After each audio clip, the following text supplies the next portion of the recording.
Hey guys, what's up?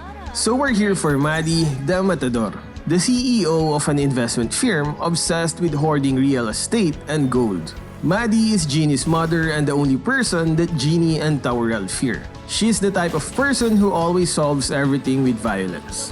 If she's going to be your mother, what would you do? Just like Ginny, Maddie is an attack damage hero. Like mother, like son. Maddie's abilities is balanced between survivability, dealing damage, and crowd control. She usually goes solo on the top lane. Here are the skills that Maddie uses in the game.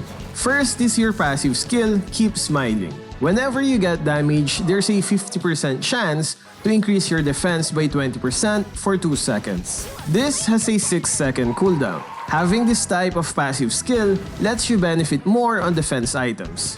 So you might want to keep that in mind when creating her build. Your basic attacks and first skill also applies Seed of Fire. Seed of Fire basically is a DOT, or damage over time. It damages opponents bit by bit per second. It can stack up to 4 times and lasts 3 seconds. Next is your first skill, Fan the Flames. Your first skill is a 2-hit skill. You charge towards a specified direction for the first hit, then you swing your fan horizontally for the second hit. That second hit knocks back enemies and reduces the target's defense by 10% for 2 seconds. Also, after using this skill, your next basic attack will deal additional damage. It also lets you jump towards your target. This skill is great for covering the distance between you and your target multiple times. Next is your second skill. This skill ignites Maddie and creates a bursting fire circle on the ground, dealing damage to anyone that's near. If you hit an enemy hero, it will also reduce the cooldown of your first skill by 2 seconds. Even if you hit 5 or 1 enemy hero, the cooldown reduction will still be 2 seconds. Each enemy hero hit will increase your attack damage by 5% for 3 seconds. It can go all the way to 20%, which means hitting 4 enemy heroes. Also, enemies hit will regen your HP. The more enemies you hit, the more HP you regen. The bulk of HP regen you get comes from a single target. You get lesser HP regen from any additional enemies hit. So don't expect an instant full health when you hit 5 opponents. However, the HP regen you get from those extra targets is still pretty good. In addition, the enemies hit will have their movement speed and attack speed slowed by 15% for 2 seconds.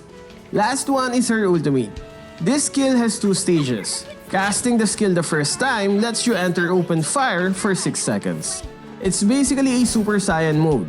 During this period, your attack damage is increased. Your Seed of Fire from your passive skill also deals double the damage. Also, the HP regen you get from your second skill is increased by 50%. When you cast the skill the second time, you will swing your fan towards a specified area, dealing a good ton of damage as well as knocking up any opponents caught within your skill cursor. This is a great crowd control skill since it can hit multiple targets. During Awaken, your Super Saiyan mode lasts for 10 seconds instead of 6. Your basic attacks will also have a 30% increased range, enabling you to reach farther with your normal attacks. With this skill, Maddie is always on fire, so don't forget to bring some water to calm her down.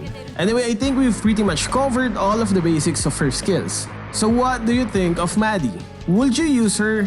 Share your thoughts in the comment section. That's all for this video. Thank you for watching.